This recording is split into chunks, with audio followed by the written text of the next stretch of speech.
Coucou les filles, bienvenue dans cette nouvelle série de vidéos. Je t'aide à t'améliorer dans ton full face. Avant que toute personne vienne m'attaquer sur les conseils que je donne, je ne suis pas make-up artiste. Je vais juste vous dire mes expériences à moi, ressenties à moi avec le make-up et ce que je vois aussi parce que j'ai aussi de l'expérience dans le maquillage. En premier temps les filles, pour avoir un bon full face, pour avoir un joli rendu sur le maquillage, le plus important c'est la skincare. La skincare guys, si vous ne faites pas votre skincare, vous n'aurez pas les résultats que vous voulez avec votre make-up. Donc en premier guys, c'est se démaquiller le soir, tous les soirs, oui tous les soirs. Le mieux c'est éviter au maximum de vous coucher le soir avec du maquillage parce que c'est ça qui rapporte les boutons, la pollution, les microbes, tout quoi.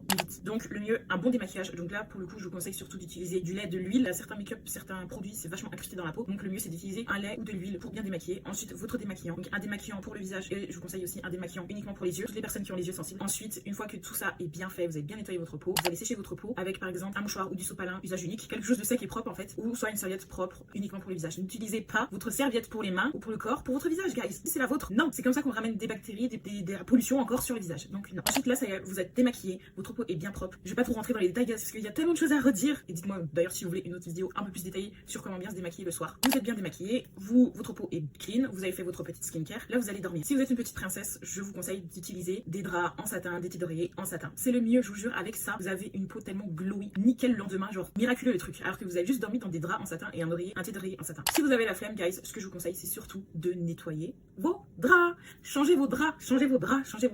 Si vous transpirez beaucoup, je vous conseille de changer au moins une fois par semaine. Et ne restez pas 3 semaines sans changer vos draps, guys. C'est les bactéries, les microbes, la pollution, tout ce qu'il faut pas en fait pour le visage. Et c'est comme ça qu'on a des boutons. Et que la veille, t'as fait une big skincare et la skincare elle est impeccable, rien à dire. Mais le lendemain, t'as quand même plein de boutons. C'est genre ta peau elle change pas, ta peau elle évolue pas. Tout ça parce qu'il y a eu des bactéries qui se sont mises pendant la nuit. C'est pour ça que c'est hyper important de se laver le visage le soir. Parce que c'est là où les cheveux poussent, les ongles poussent, la peau se régénère, pousse, les poils qui poussent, il y a tout se passe la nuit en fait. Donc démaquillez-vous bien le soir. Comme ça, le lendemain matin, vous avez une peau prête pour votre make-up.